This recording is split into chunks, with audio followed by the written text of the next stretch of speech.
السلام علیکم ورحمۃ اللہ وبرکاتہ حامد و مسلم و مسلمہ وبعد قال النبی صلی اللہ علیہ وسلم من کذب علی متعمدا فلیتبوأ مقعدہ من النار رواہ البخاری۔ اللہ کے نبی صلی اللہ علیہ وسلم نے ارشاد فرمایا، جو میرے اوپر جان بوجھ کر کے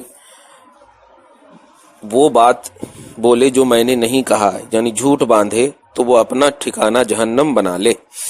امام بخاری نے اس کو روایت کیا ہے، صاحب مشکات نے صفحہ نمبر 32 پہ اس کی تخریج کی ہے۔ کتاب العلم کی مسند احمد، ترمذی، ابو داود، ابن ماجہ، دارمی وغیرہ کی یہ روایت صاحب مشکات نے 35 پر اس کو نقل کیا ہے۔ نضر اللہ عبدا سمع مقالتی فحفظها ووعاها واداها، اللہ تعالیٰ اس بندے کو سرسبز و شاداب رکھے جس بندے نے میری بات سنا پھر اسے فحفظها یاد رکھا، نیچے ہے بالقلب، دل سے یاد رکھا، دل کی انتہائی گہرائی قلب سے یاد رکھا، ووعاها خوب اچھے سے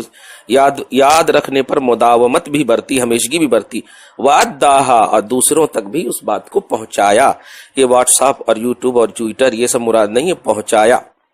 یاد رکھ کر کے، ایگزیکٹ جو رسول اللہ کی حدیث ہے۔ اب اس سے سمجھ میں یہ آیا ہوگا کہ جو نبی پاک کی بولی کو یاد رکھ کر کے دوسروں تک پہنچائے، تو پہلا پوائنٹ ہے یاد رکھنا، دوسرا پوائنٹ ہے کہ دوسروں تک پہنچانا۔ اور اس میسج کا سب سے پہلا پوائنٹ میں نے کیا دیا، جو نبی نے نہیں کہا وہ بات یاد نہیں رکھنا ہے۔ اب دنیا کی کسی بھی حدیث کی کتاب میں مجھے تو یہ نہیں روایت ملی، اور ہے بھی نہیں، کہ رمضان کی خوشخبری جو دے گا اس پر جہنم حرام ہے۔ استغفر اللہ معاذ اللہ رب العالمین، مطلب جو نہیں دے گا اس پر مطلب جہنم حرام نہیں ہے۔ یہ ابھی تو جمعہ مبارک کے مسئلے سے چھٹکارا پانے کی ہم لوگ بات کر رہے تھے، یہ کون سی بات بیت میں بدعت کی بات لے آئے۔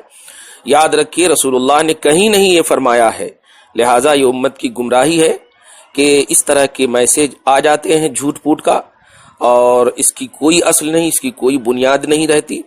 نہ ہاتھ رہتے نہ پاؤں رہتے۔ ڈرے رسول اللہ کی حدیث پاک جو بخاری میں ہے کہ جو نبی نے نہیں کہا وہ بات نبی کی طرف منسوب کرنا در حقیقت اپنے آپ کو جہنمی بنانا ہے۔ امام بخاری نے اس کو نقل کیا ہے۔ لہٰذا کوئی بھی شخص جمعہ کے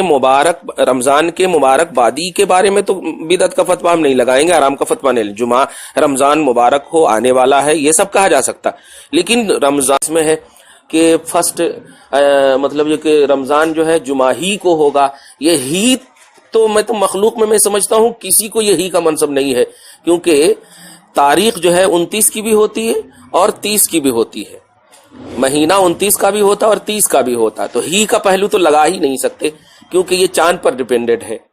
اور میں جہاں تک سمجھ رہا ہوں میرے سامنے یہ کیلنڈر ہے 2017 کا،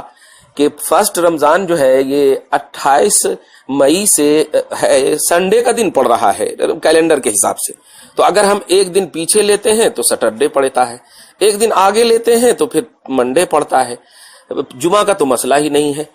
لہٰذا ڈریں وہ بچے جو اس طرح کی حرکتیں کرتے ہیں، خبردار نبی پاک کی طرف کوئی ایسی بات منسوب نہ کریں جو نبی نے نہ کہا ہو۔ اگر کوئی ایسا میسج آ جائے تو صحیح عالم سے اس کی تحقیق پہلے کروا لیں،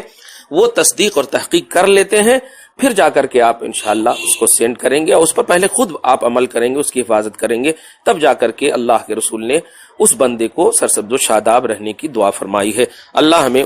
ہدایت نصیب فرمائے۔ اگر آپ نے ابھی تک ہمارا چینل سبسکرائب نہیں کیا تو ہمارے چینل کو سبسکرائب کر لیں